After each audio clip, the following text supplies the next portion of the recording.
জীবনে অনেক কিছু হারাইলাম, যার মধ্যে সবচেয়ে পছন্দের মানুষই ছিলে তুমি।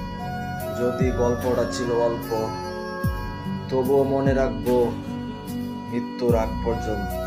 পৃথিবীর সবকিছু পাইয়া গেলেও তোমারে আর কোনো খালি পাওয়া হবে না। এই এক কান আফসোস আমারে সারা জীবনই পুরাইব। প্রকাশ করি নাই তাই কেউ শুনে না। আমার জীবনেও কম কষ্ট নেই, আর মানুষ ভাবে আমি কতই সুখী। আমিও ভেঙে পড়ি, আমারও খারাপ লাগে। মাঝে মাঝে আমারও মন খারাপ হয়, কান্না পায়, কিনেও পায়, কিন্তু আমাকে কেউ সান্ত্বনা দেওয়ার মতন কেউ নাই। তবুও ভালো আছি।